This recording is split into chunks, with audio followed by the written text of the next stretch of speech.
اعوذ باللہ من الشیطان الرجیم بسم اللہ الرحمن الرحیم یا ایہا الناس اتقوا ربکم واخشوا یوما لا یجزی والد عن ولده ولا مولود هو جاز عن والده شیئا ان وعد اللہ حق فلا تغرنکم الحیاة الدنیا ولا یغرنکم باللہ الغرور صدق اللہ العظیم۔ ترجمہ: اے لوگو، اپنے رب سے ڈرو اور اس دن سے ڈرو جب کوئی باپ اپنی اولاد کی طرف سے بدلہ نہ دے گا اور نہ کوئی بیٹا ایسا ہوگا جو والد کی طرف سے کوئی بدلہ دینے والا ہو۔ اللہ کا وعدہ سچ ہے، پس ہرگز دھوکے میں نہ ڈالے تمہیں دنیا کی زندگی، اور ہرگز دھوکے میں نہ ڈالے تمہیں اللہ سے دھوکے میں ڈالنے والا۔ محترم، سورہ لقمان کی آیت نمبر 33 اور اس کا ترجمہ ہے جو آپ نے سماعت فرمایا۔ گزشتہ آیات میں آپ کو بتایا جا چکا ہے کہ دو صفات اگر کسی آدمی یا کسی قوم میں پیدا ہو جائیں تو اس کی کامیابی یقینی ہے، یعنی صبر اور شکران نعمت۔ اور دو صفات ایسی ہیں اگر کسی قوم میں یا کسی فرد میں پیدا ہو جائیں تو اس کی ناکامی اور نامرادی یقینی ہے، یعنی غداری اور ناشکری۔ اس سے پہلے جو آیات آپ نے سماعت فرمائی تھیں اس میں والدین کے ساتھ حسن سلوک کرنے کی تاکید کی گئی تھی اور کہا گیا کہ والدین کے ساتھ احسان کا معاملہ رکھو۔ جیسا کہ آپ جانتے ہیں، والدین انسان کے سب سے پہلے اور سب سے اعلیٰ اور بڑے محسن ہیں۔ وہ اپنی اولاد پر فطری اور ارادی، یعنی دونوں طریقوں سے احسان کرتے ہیں، بلکہ والدین کا احسان ہی ہے جو کسی بھی انسان کو دنیا میں زندہ رہنے کے لائق بناتا ہے۔ اس حقیقت سے معلوم ہوا کہ دنیا کی انسانی زندگی اگر کسی لائق ہے تو وہ والدین کے احسان کی وجہ سے ہے۔ اگر ماں باپ ہمارے اوپر احسان نہ کرتے تو ہم آج کسی لائق نہ ہوتے۔ اگر احسان کا بدلہ احسان سے دیا جائے تو زندگی میں کمال اور حسن پیدا ہوتا ہے۔ محسن کے احسان کو محسوس کرنا اور اس کے احسان کا بدلہ احسان سے دینا، محسن کے احسان کو محسوس کرنا اور اس کے احسان کا بدلہ احسان سے دینا، اسی کا نام اسلام ہے اور اسی کا نام دین اور مذہب ہے۔ انسان اگر مذہب پر آتا ہے تو احسان مندی اور شکر گزاری اس کے اندر پیدا ہو جاتی ہے، اور اگر انسان مذہب سے ہٹتا ہے تو یہ صفات اس میں کم ہوتی چلی جاتی ہیں۔ اتنی بات سمجھنے کے بعد اب آپ ان آیات کا مطلب سمجھیے۔ شیطان، مذہب میں جس فاسد عامل کو شیطان کہا جاتا ہے، دین میں جس فاسد کام کرنے والے کو، برے کام کرنے والے کو شیطان کہا جاتا ہے، وہ ہمیشہ انسان کو دھوکے میں مبتلا رکھنا چاہتا ہے اور اس کے لیے طرح طرح کے وسوسے اور غلط خیالات انسان کے دل میں ڈالتا رہتا ہے۔ وہ انسانوں کو سمجھاتا ہے جینا اور مرنا بس اسی دنیا میں ہے، اس کے بعد کچھ بھی نہیں، لہذا جو کرنا ہے اس دنیا میں کر لو۔ وہ شیطان کسی سے کہتا ہے جو کچھ ہے وہ دولت ہے، اسی سے طاقت ہے، اسی سے عزت ہے، لہذا دولت حاصل کرو، جائز ناجائز حلال حرام کچھ مت دیکھو، بس دولت حاصل کرو۔ وہ شیطان کسی کو اس غلط فہمی میں مبتلا کر دیتا ہے کہ اخلاقی اور مذہبی اصول تو کچھ بھی نہیں ہوتے، تم اپنی مرضی کے مالک ہو، تم اپنے جسم کے مالک ہو، جو چاہو وہ کرو، زندگی تمہاری ہے، اس کو اپنی مرضی سے اور آزادی کے ساتھ گزارو۔ شیطان کسی کے دماغ میں یہ خیال ڈالتا ہے کہ جو دنیا میں کامیاب ہے وہ کامیاب ہے اور جو یہاں ناکام ہے وہ ناکام ہے۔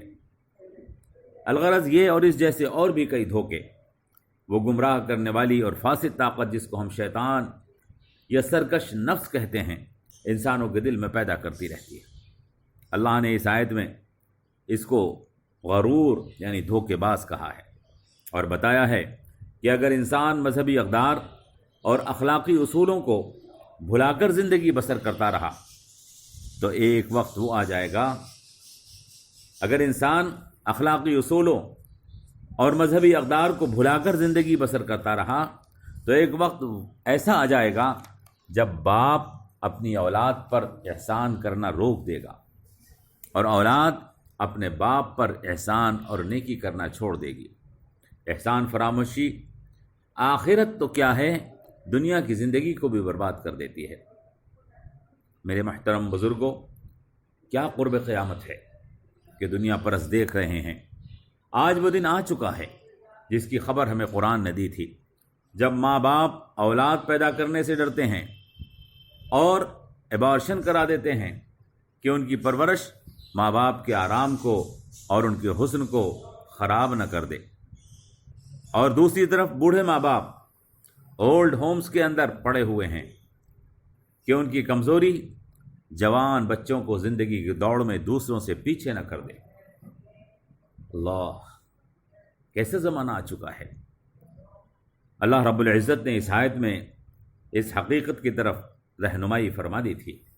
الغرور، دھوکے باز، دھوکہ دینے والا کوئی انسان بھی ہو سکتا ہے۔ یہ دھوکے دینے والا کوئی انسان بھی ہو سکتا ہے، انسانوں کی کوئی جماعت بھی ہو سکتی ہے جو دنیا پرستی کی لوگوں کو دعوت دیتی ہے، انسان کا اپنا نفس بھی ہو سکتا ہے۔ الغرور سے ہر وہ چیز مراد ہے جو انسانی زندگی کا مقصد اللہ کی رضا سے ہٹا کر اس کا مقصد دنیا داری اور دنیا پرستی کو بناتا ہو، جو اس کو احسان فراموشی سکھاتا ہو۔ اللہ کے معاملے میں دھوکہ دینے والا یا اللہ سے دھوکے میں ڈالنے والا، اس کا کیا مطلب ہے؟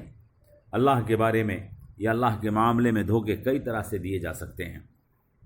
یہ دھوکہ دینے والا دھوکے باز کسی کو کہتا ہے اللہ موجود ہی نہیں ہے، کسی سے کہتا ہے وہ موجود تو ہے مگر اس کو کہاں فرصت کہ ہم جیسے حقیروں کی طرف توجہ دے، لہذا جو چاہو سو کرو۔ کسی کو وہ سمجھاتا ہے خدا نے کائنات تخلیق کر کے یہ دنیا اپنے پیاروں کے سپرد کر دی ہے، اب خدا کی مرضی ماننے کی ضرورت نہیں، بلکہ ان پیاروں کو خوش کر لو تو تمہارا بیڑا پار ہے۔ کسی کو اس دھوکے میں ڈال دیتا ہے کہ خدا تو بڑا غفور اور رحیم ہے، تم گناہ کرو گے تو معاف کر دے گا، کسی کو سزا دینے سے اسے کیا فائدہ۔ کسی کو سمجھا دیتا ہے تم تو مجبور محض ہو، تم تو اللہ کی مرضی کے بغیر کچھ بھی نہیں کر سکتے، تم کچھ بھی کرو سزا تم کو نہیں ملے گی۔ الغرض بہت سے دھوکے ہیں جن دھوکوں کے اندر شیطان انسانوں کو مبتلا کرتا رہتا ہے۔ دنیا میں جتنے بھی گناہ ہو رہے ہیں اگر غور کریں گے تو اس کی جڑ میں یا تو اللہ کا انکار ہوگا یا اللہ کے بارے میں کوئی غلط عقیدہ یا کوئی غلط فہمی لوگوں کے دلوں کے اندر موجود ہوگی۔ جب انسان اللہ کے بارے میں یا اللہ کے معاملے میں کسی دھوکے باز یا کسی غلط فہمی کا شکار ہو جاتا ہے تو لازمی طور پر اخلاقی برائیوں اور کردار کی خرابیوں میں مبتلا ہوتا رہتا ہے۔ اسی لیے اللہ نے فرمایا اے لوگو تم اس غلط فہمی میں مبتلا مت رہنا، یہ غلط فہمی تمہاری آخرت تو برباد کرے گی ہی، تمہاری دنیا کو بھی خراب کر دے گی۔